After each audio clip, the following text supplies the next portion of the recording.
ये देखिएगा, इसमें क्वेश्चन है 9 छात्रों के औसत अंक जो है 92, 84, 75, 115, 99, 129, 119, 72, 109 है। अंकों की माध्यिका ज्ञात कीजिए। तो इस तरह के क्वेश्चन के करने के लिए सभी से पहले हम लोग क्या करते हैं, सोल्यूशन। इस टाइप बहुत ही आसान क्वेश्चन होता है। सभी से पहले इनको हम लोग आरोही क्रम में करेंगे। किस क्रम में? आरोही क्रम। आरोही क्रम क्या होता है? Ascending order, ascending order, ascending order, छोटे से बड़ा, छोटे से बड़ा। तो सभी से छोटा इसमें क्या है? 72, 7, उसके बाद 75, 84, 92, 99, 109, 115 और 119, उसके बाद है 129। ये करते हैं असेंडिंग ऑर्डर। असेंडिंग ऑर्डर में करने के बाद यदि इनकी संख्या 1, 2, 3, 4, 5, 6, 7, 8, 9, यदि ये संख्या विषम हो, क्या हो? विषम हो। माध्यिका का यदि संख्या जो है, ये जो n है, ये विषम हो, तो इसका फॉर्मूला होता है n+1/2 और TH टर्म। तो ये क्या होगा? 9+1/2 TH टर्म का मतलब क्या हुआ? पाँचवा पद इक्वल टू, अब देखिए इसमें कौन सा है पाँचवा? First, second, third, fourth, fifth, 99। ये इसका आंसर होगा, ये इसका आंसर होगा। नेक्स्ट क्वेश्चन हम लोग करते हैं, यदि त्रिभुज की तीन भुजाएं, यदि त्रिभुज की तीन भुजाएं 11 सेंटीमीटर, 12 सेंटीमीटर और 13 सेंटीमीटर हैं, तो दिए गए त्रिभुज का क्षेत्रफल क्या होगा? देखिए, इस तरह का क्वेश्चन करने के लिए इसका एक फॉर्मूला होता है, जिसको हम लोग बोलते हैं त्रिभुज का क्षेत्रफल का। ये क्या होता है? s अंडर रूट में s, s minus a, s minus b, s minus c, where a, b, c are sides, where a, b, c are sides of triangle, are sides of triangle, ये है। और जो s की value होगी वो a plus B plus C upon 2 ये होगा। तो यहाँ पर जब हम लोग वैल्यू पुट करेंगे तो s की वैल्यू क्या होगी? 13, 11, 12, 13।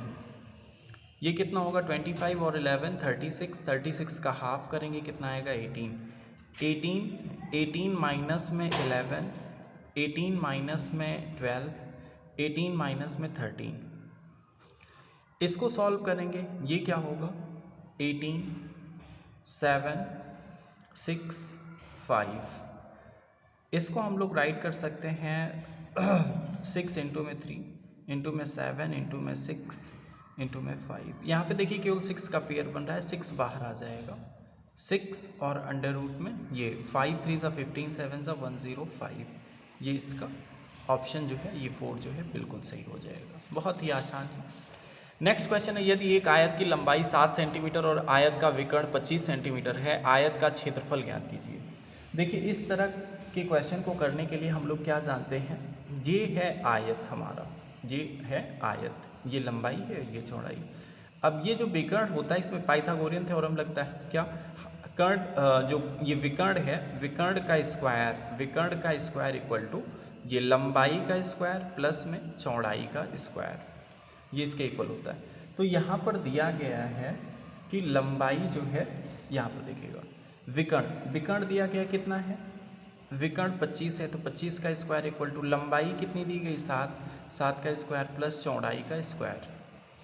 इसको इस साइड लेके आएंगे, ये 625 माइनस में 49 इक्वल टू चौड़ाई का स्क्वायर। सो चौड़ाई इक्वल टू क्या होगा? अंडर रूट में इसमें से इसको सब्ट्रैक्ट करेंगे तो ये आएगा 576, 576, जो कि एक परफेक्ट जो है वो होता है किसका? 24 का। ये 24 हुआ। अब ये देखिए, एक 24 है और एक 7 है, डायरेक्टली हम लोग इंटू कर देंगे। सो क्षेत्रफल क्या होगा? 24 इंटू में 7, ये आएगा 168 सेंटीमीटर का स्क्वायर। सो ऑप्शन हमारा जो है वो डी बिल्कुल सही होगा। नेक्स्ट क्वेश्चन देखते हैं, यदि एक परिवार द्वारा उपभोग किए जाने वाली किराने की वस्तु के मूल्य में 25% की वृद्धि होती है, तो उसके व्यय में प्रतिशत कमी कितने प्रतिशत होनी चाहिए, ताकि किराने की वस्तु पर व्यय अपरिवर्तित रहे? मतलब क्या कि उनको कितना अपना व्यय जो है कितना कम कर देना चाहिए, कितने प्रतिशत की जो है वो कोई भी फर्क ना पड़े। तो इस तरह जैसे हम लोग मान लेते हैं, इस तरह में हम लोग मान लेंगे कि माना जो है किराने का उनका जो खर्च है, किराने का खर्च जो है वो 100 रुपये है, 100 रुपये। अब बढ़ा हुआ कितना, बढ़ कितना रहा है 25 रुपये, कितना 25 रुपये, मतलब 25% है तो ये 25 रुपये बढ़ जाएगा। तो ये बढ़ने के बाद कितना होगा, बढ़ने के बाद 125 हो जाएगा। तो व्यय में कमी कितनी करनी होगी, व्यय में कमी, व्यय में कमी, ये क्या होगा 25 और अपॉन में ये 125 इंटू में 100, ये फॉर्मूला होता है, इक्वल टू 20%। इनको जो है अपने खर्च में 20% की कमी करनी होगी। देखिए ये पहले 100 था, 125 ये बढ़ गया तो ये कितना हो गया 125। अब ये बोला है 125 को कितना कम कर दिया जाए कि ये जो है 100 हो जाए। तो कम करने के लिए इनटू में क्या होगा, इफ़ 100 माइनस में x अपॉन में 100 करते हैं, अपॉन में 100, तो ये क्या, ये जो 100 है इस ये देखिएगा इसके साथ ये जब इसको हम सॉल्व करेंगे तो यही आएगा 20%। क्या आएगा 20%। यहाँ पर देखिए जब हम लोग 80 करते हैं 125 इंटू में 80 अपॉन में 100, ये 24 ज़ा 25 ज़ा और 5 2 ज़ा 5 ज़ा 25 4 ज़ा, तो ये 80% मतलब 20% की कमी करनी होगी। नेक्स्ट क्वेश्चन हम लोग देखेंगे, इसका ऑप्शन जो है वो ए सही होगा। नेक्स्ट क्वेश्चन हम लोग देखेंगे, यदि कुछ आंकड़ों का माध्य और बहुलक 4 और 10 हैं तो इनकी माध्यिका होगी। देखिए इस तरह के क्वेश्चन करने के लिए सभी से पहले बहुत ही आसान होता है, क्या फॉर्मूला होता है कि बहुलक इक्वल टू 3 इंटू में माध्यिका माइनस में 2 माध्य, ये क्या होगा 10, यहाँ पे 10 पुट करेंगे, बहुलक माध्य और ये देखिए क्रमशः, मतलब क्या है कि पहला जो है माध्य, दूसरा जो है वो बहुलक। 10 इक्वल टू 3 इंटू में माध्यिका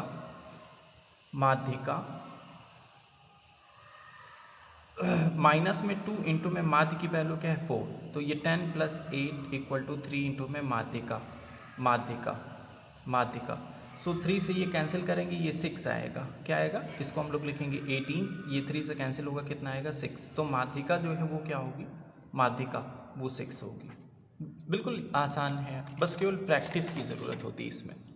यहाँ पर देखिए, यदि एक समांतर चतुर्भुज की ऊंचाई 20% की वृद्धि होती है और उसके आधार में 10% की कमी। देखिए अगर हम लोग ये माने, हम लोग को क्या मानना है कि इनकी ऊंचाई ये है या ये है, तो जैसे क्षेत्रफल अगर हम लोग ये 100 मान लेते हैं, जैसे ये जो भी है इसको भी 100 मान लेते हैं, इसको भी 100, तो 100 इंटू में 100 होगा। तो ये बोल रहा है क्या, उसके आधार में 10% की कमी होती है, तो क्षेत्रफल में कितना % का परिवर्तन होगा। तो देखिए सभी से पहले हम लोग ये जानते हैं कि जो समांतर चतुर्भुज का क्षेत्रफल होता है, समांतर चतुर्भुज का क्षेत्रफल ये क्या होता है, आधार गुणे ऊंचाई। अगर हम लोग क्षेत्रफल में प्रतिशत परिवर्तन की बात करें, क्षेत्रफल में प्रतिशत परिवर्तन की बात करें, तो ये क्या होगा, क्षेत्रफल में परिवर्तन अपॉन में प्रारंभिक क्षेत्रफल इंटू में 100। अब क्या है कि हम लोग ये मानते हैं कि आधार जो है इसका x है और ऊंचाई y है, तो आधार इसका मानते हैं कि x है, x ये माना, और ऊंचाई जो है वो जो है y है, ये दोनों ये भी क्या माना, लेट वी सपोज, यहाँ पे हम सपोज करते हैं। अब देखिए क्या बोला, ऊंचाई में वृद्धि कितना है, ऊंचाई में वृद्धि इक्वल टू 20%। सो ये क्या होगा, मीन्स 120 और y अपॉन में 100 मीन्स 1.2y। और आधार में कमी की बात करें, आधार में कमी ये क्या होगा, ये बोला 10% का, तो x इंटू में 90 अपॉन में 100, ये कैंसिल करेंगे, ये क्या आएगा 0.9x, ये हो। अगर हम लोग देखें कि क्षेत्रफल क्या होगा परिवर्तन के बाद, तो इसकी ऊंचाई में वृद्धि कितना 1.2 इंटू में 0.9x, तो इसको जब इंटू करेंगे तो ये आएगा 1.08, क्या आएगा 1.08xy, ये y है ये x है। अब देखिए पहले xy था, x इंटू में y, पहले जो क्षेत्रफल था अगर प्रारंभिक क्षेत्रफल की बात करें तो ये x था और ये y था, तो क्या था ये xy, अब कितना हो गया 1.08। अब देखिए इससे ये बढ़ चुका है, सो प्रतिशत वृद्धि हुई है, क्या हुई वृद्धि, तो हम लोग को प्रतिशत वृद्धि निकालना है, पहले वृद्धि निकालेंगे 1.08 माइनस में 1 और xy इक्वल टू ये कितना होगा 0.8xy।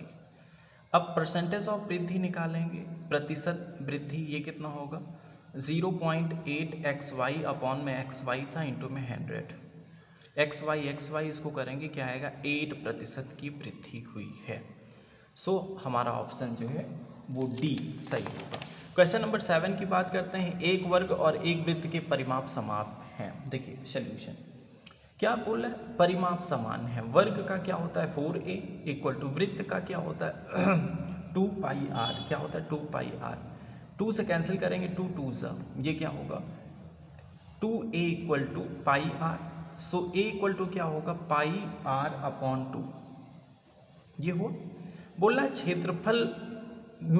क्षेत्रफल में क्या अनुपात होगा, तो अगर हम लोग इनके क्षेत्रफल की बात करें तो वर्ग का क्षेत्रफल क्या होता है a का स्क्वायर जो साइड है अपॉन में, और वृत्त का क्या होता है पाई आर का स्क्वायर, क्या होता है पाई आर का स्क्वायर। अब a के प्लेस पे इसकी वैल्यू पुट करेंगे पाई आर अपॉन 2 का होल स्क्वायर अपॉन में पाई आर का स्क्वायर, ये क्या होगा पाई का स्क्वायर आर का स्क्वायर अपॉन में 4 अपॉन में पाई आर का स्क्वायर, आर का स्क्वायर आर के स्क्वायर से पाई इससे कैंसिल होगा, क्या आता है पाई अपॉन 4, पाई अपॉन 4। सो ये ऑप्शन जो है हमारा डी बिल्कुल ही सही होगा। हम लोग क्वेश्चन 8, दो धनात्मक संख्याओं का लासापा और उनके मासापा का 3 गुना, लासापा मासापा का 3 गुना है, यदि लासापा और मासापा का गुणनफल इतना है तो संख्याएं ज्ञात कीजिए। सभी से पहले देखिए हम लोग जानते हैं क्या कि संख्याओं का गुणनफल इक्वल टू होता है एलसीएम इंटू में एचसीएफ, ये होता है, ये हम लोग जानते हैं। अब क्या करेंगे हम लोग, ये हम मान लेते हैं कि जो एचसीएफ है वो कितना है 1 है, इसलिए एलसीएम क्या होगा 1x, इसलिए एलसीएम क्या होगा ये 3x है, ये ऑलरेडी बोल रहा है क्या कि 3 गुना है। सो ये क्या होगा अब बोला है यदि लासापा और मासापा का गुणनफल 876 है, दिया है एलसीएम इंटू में HCF equal to 867, so LCM की वैल्यू 3x इंटू में एचसीएफ की वैल्यू 1x पुट करेंगे 867, ये क्या आएगा 3 से कैंसिल करेंगे 3x का स्क्वायर इक्वल टू 867, 3 से कैंसिल करेंगे 3 2 जा 6 और 3 8 जा 24, 2 3 9 जा 27। अब x square equal to 289, so x की वैल्यू का क्या आएगी, ये किसका स्क्वायर होता है, ये होता है 17 का, याद करके चेक कर लीजिएगा 17 इंटू में 17। अब ये हमारा आ चुका है, एचसीएफ था 1x और x की वैल्यू आ गई मीन्स ये 17, सो एलसीएम क्या होगा ये 3 इंटू में 17 क्या होगा 51, सो हमारा जो ऑप्शन होगा 17 और 51 होगा। हम लोग नेक्स्ट क्वेश्चन करते हैं, यदि समद्विबाहु त्रिभुज ABC का ऊर्ध्वाधर कोण A कोण B का 3 गुना है, कोण A का मान ज्ञात करें। ये देखिए समद्विबाहु त्रिभुज ऐसे बनता है, ये जो है समद्विबाहु त्रिभुज है, यहाँ पर देखिए बोल रहा है क्या कि एक जो है ऊर्ध्वाधर कोण A कोण B का 3 गुना है, मतलब ये जो B है ये इसका 3 गुना, तो यहाँ पर देखिएगा हम लोग क्या जानते हैं कोण A प्लस कोण B प्लस कोण C इक्वल टू 180। अब इसमें ये B जो है ये दोनों इक्वल होंगे, बिकॉज ये क्या है समद्विबाहु है, क्या है समद्विबाहु, मतलब दो भुजाएं बराबर हैं तो दो कोण भी बराबर होंगे। ये क्या होगा कोण A प्लस कोण B प्लस कोण B, ये क्या 180। ये बोला ये जो है इसका जो है कोण A B का 3 गुना है, मतलब कोण A इक्वल टू क्या है 3B, तो क्या होगा यहाँ पे हम लोग 3B लिख सकते हैं, 3 कोण B प्लस में ये 2B हो जाएगा 2 कोण B, तो ये 180, ये कितना होगा 5 और कोण बी इक्वल टू 180, सो कोण बी इक्वल टू क्या होगा 5 3 सा 15, 5 3 सा 15, यहाँ पर देखिएगा 5 3 सा 15 और 5 6 सा 30, बी की वैल्यू कितना आएगी 36, कितना आएगी 36, और ए की वैल्यू क्या होगी, इसका 3 गुना है, तो 3 इंटू में 36 इक्वल टू 108, क्या बोला ए का मान 108, ये हमारा ऐसे सॉल्व होगा। क्वेश्चन नंबर 10 की अगर हम लोग बात करें, ये दिया है, कुछ संख्याएं दी गई हैं, बहुलक। देखिए बहुलक का मतलब क्या होता है, बहुलक क्या होता है, मैक्सिमम फ्रीक्वेंसी जिसकी हो, मैक्सिमम फ्रीक्वेंसी मतलब जो बार बार रिपीट हो। अगर यहाँ पर हम लोग 2 को देखें तो 2 कितनी बार है 1 2 3 4, 2 कितनी बार है 4 बार, 2 4 बार है। 6 को देखें तो 6 जो है 1 बार है, 6 1 बार। 8 को देखें तो 8 भी 1 ही बार है, और 9 को देखें तो 9 जो है वो 3 बार दिखाई दे रहा है। बाकी सभी जो है ये 4 भी 2 बार, कोई मतलब नहीं है। यहाँ पर देखेंगे तो ये जो है यही मैक्सिमम है। सो बहुलक क्या होगा, जो मैक्सिमम टाइम रिपीट हो, बहुलक, तो ये क्या होगा बहुलक, ये क्या होगा 2, ये 4 बार आया है ना, तो ये 4 बार है, बार बार ये रिपीट हो रहा है। वो नंबर कौन सा है, ये 2 है, इसलिए 2 होगा, 4 नहीं 2, वो 4 बार आया है। यहाँ पर देखिएगा बहुलक क्या होगा 2, इनमें से हम लोग चुनते हैं। हम लोग क्वेश्चन नेक्स्ट की बात करते हैं। क्वेश्चन नंबर 11, दो संख्याओं का लासापा और मासापा क्रमशः 120 और 3 हैं संख्याओं में एक संख्या। तो ये तो हम लोग जानते हैं, एलसीएम इंटू में एचसीएफ इक्वल टू क्या होता है, प्रोडक्ट ऑफ नंबर, संख्याओं का गुणनफल। तो ये क्या है 120 इंटू में 3 equal to product of number means x into में y, 24 इंटू में दूसरे को हम लोग y मान लेते हैं, इसको कैंसिल करेंगे, 3 8 ज़ा और 8 1 ज़ा, 8 1 ज़ा और 8 5 ज़ा 40, y की वैल्यू क्या आता है 15, y की वैल्यू क्या आता है 15, दूसरी संख्या क्या होगी 15। जी आते हैं हम लोग नेक्स्ट क्वेश्चन। 93 से पूर्णतः विभाज्य 5 अंकों की उच्चतम संख्या क्या होगी। अब देखिएगा, अगर उच्चतम संख्या की बात करें तो मतलब हाईएस्ट नंबर जो है highest 5 digit number, highest 5 digit number equal to 5 times 99 लिखेंगे, 99999, ये हुआ। उसके बाद क्या बोला 93 से डिवाइड करने पर, तो 99999 5 टाइम्स किए, 93 से डिवाइड कर रहे हैं, 91 ज़ा 93, ये कितना आएगा, इसमें सब्ट्रैक्ट करेंगे 6 आएगा, 9 नहीं जाएगा, फिर से 9 करेंगे, लेके आएंगे। अब देखेंगे कितनी बार जाता है, अब देखते हैं हम लोग कितनी बार जाता है। यहाँ पर देखिएगा, ये मे बी 7 टाइम्स जाना चाहिए, 7 3 ज़ा 21, 7 9 ज़ा 63 और 2 65, इसमें से इसको सब्ट्रैक्ट करेंगे, ये कितना आता है 8, 9 में 5 को करेंगे 4, नेक्स्ट जो है 9 कॉपी करते हैं, नेक्स्ट लेके जाते हैं, कितनी बार जाएगा 973, ये 5 ज़ा 5 3 ज़ा 15, 5 9 ज़ा 45 और 1 46, इसमें से इसको सब्ट्रैक्ट करेंगे 4, इसमें से इसको करेंगे 2, ये कितना आता है 24, कितना आता है 24। यहाँ पर देखिए 2 डिजिट यहाँ पे यूज़ हुई थी, तीसरा यहाँ पर, चौथा यहाँ पर, पांचवा ये है, 5 डिजिट का है ना, सो यहाँ पे करेंगे, 2 टाइम्स लेके जाएंगे 6 और 9 2 ज़ा 18, इसमें से इसको सब्ट्रैक्ट करते हैं, ये कितना आता है 3, इसमें से 14 में 8 को करते हैं 6, ये 63 आता है। अब इसमें से क्या करेंगे 9 9 9 9 और 9, इसमें से हम लोग 63 को कर देंगे सब्ट्रैक्ट, ये क्या आएगा 6 और ये कितना आएगा 3, 99936, यही जो है मैक्सिमम नंबर होगा, ठीक, 99936 समथिंग करके। अब देखिएगा यहाँ पे 2 डिजिट यहाँ पे यूज़ हुई है ये, तो ये हम लोग ये इसमें 24 सब्ट्रैक्ट करेंगे, एक डिजिट एक से ये ज़्यादा हो चुका है, 24 सब्ट्रैक्ट करेंगे तो ये क्या आएगा 99999 माइनस में 24 करेंगे तो ये क्या आता है 999 ये होगा, और 99 में 24 करेंगे ये कितना आता है 75। सो हमारा ऑप्शन जो है ये सही होगा। ये एक बार हमने ज़्यादा कर दिया था 6 डिजिट के लिए। यहाँ पर देखिए नेक्स्ट है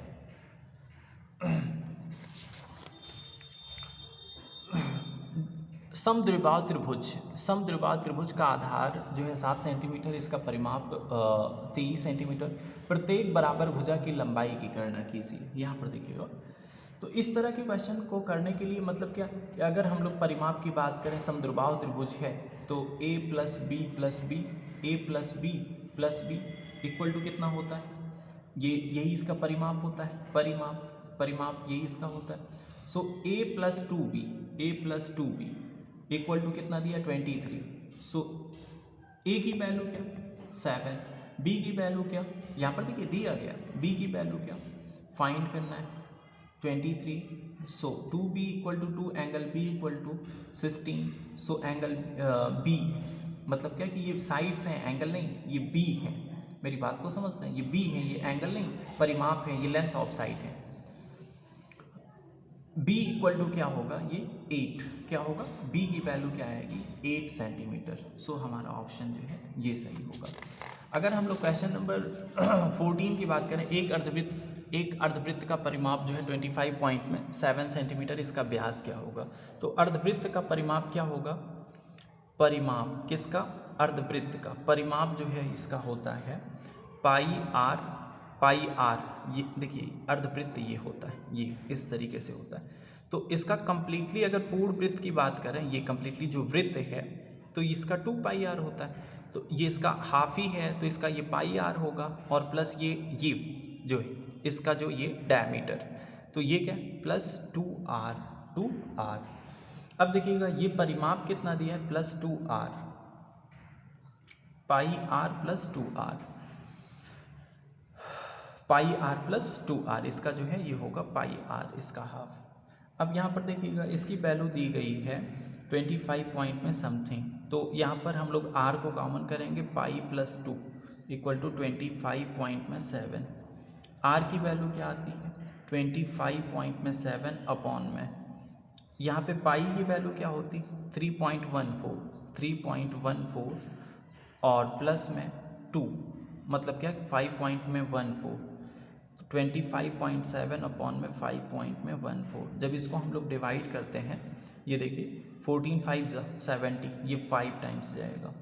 तो r की वैल्यू क्या आती 5, r की value 5 centimetre. So diameter d equal to क्या होगा व्यास 2r इक्वल टू 10 सेंटीमीटर ये। सो हमारा ऑप्शन जो है वो ये सही होगा। क्वेश्चन नंबर 15 की बात करते हैं। युक्ता अपनी माँ के लिए फल और सब्जी लेने के लिए 350 रुपये प्राप्त करती है। वह 148 के फल खरीदती है, 42 रुपये अपनी माँ को वापस करती है, तो सब्जी पर कितनी धनराशि व्यय करती है। देखिए नुक्ता को 350 रुपये मिले, मतलब उसको सब्जी लेके आना है, सब्जी प्लस फल, सब्जी देखिए ऐसे लिखते हैं, सब्जी प्लस फल और प्लस कुछ वापस होंगे, वापस इक्वल टू ये कितना होना चाहिए 350। तो सब्जी वह 148 के फल खरीदती है, 148 के फल 148 सब्जी का हमको बताना है, और वापस कितना करती है 42, तो ये कितना होगा 350। इन दोनों को सम करते हैं तो ये कितना आता है सब्जी इक्वल टू 350, ये देखिए 350 रुपये, 350 माइनस में इन दोनों को सम करेंगे तो ये कितना होगा 190। इसमें से इसको सब्ट्रैक्ट करेंगे, ये कितना आएगा 190 में सब्ट्रैक्ट करेंगे, ये कितना आएगा 0, और 15 में 9 को करते हैं 6, 160 क्या आएगा 160 रुपीज़ इन्होंने सब्जी पर जो है वो खर्च किया। पवन एक वस्तु का क्रय मूल्य 40% अधिक अंकित करता है और अंकित मूल्य पर 20% की छूट देता है, लाभ का प्रतिशत। देखिए ये हम मानते हैं कि मार्क प्राइस जो है वो कितना है, ये देखिए सीपी जो है वो 100 है, तो मार्क प्राइस क्या होगा 40% अधिक 140 होगा। अब देखिए क्या बोल रहा है कि 20% की छूट देता है, सो एसपी क्या होगा 140 इंटू में 80%, 20% की छूट मीन्स 80 अपॉन में 100, 0 0 0 0 कैंसिल हुआ। 14 8 कितना होता है 112। तो यहाँ पर अब अगर हम लोग प्रॉफिट की बात करें, प्रॉफिट क्या होता है एसपी माइनस में सीपी, ये क्या होगा 112 माइनस में 100, ये क्या होगा 12, ये क्या होगा 12। तो बिकॉज ये 100 पर है सो ये परसेंटेज भी क्या हो जाएगा, ये 12 ही होगा, ये कितना आएगा 12% या 12%। नेक्स्ट क्वेश्चन की अगर हम लोग बात करें, ये देखिएगा ये क्या है, यदि 3 क्रमागत विषम संख्याओं में पहली संख्या का 1/3 तीसरी संख्या के 1/5 भाग से 2 अधिक है, ये क्या दिया 3 क्रमागत विषम संख्या, तो क्रमागत विषम संख्या कौन कौन सी होंगी x, x+2 और x+4, ये होंगी x+2 ये पहली संख्या ये, दूसरी संख्या ये और तीसरी संख्या ये होंगी। बोल रहा है पहली संख्या का 1/3 तीसरी संख्या के 1/5 से 2 अधिक है। अब देखिए इनको सॉल्व करेंगे हम लोग, x/3 = 5 2 = 10, x+4 + 10 अपॉन में 5, क्रॉस मल्टीप्लाई करेंगे 5 का x के साथ 5x = ये क्या होगा 3x प्लस में ये 10 और 4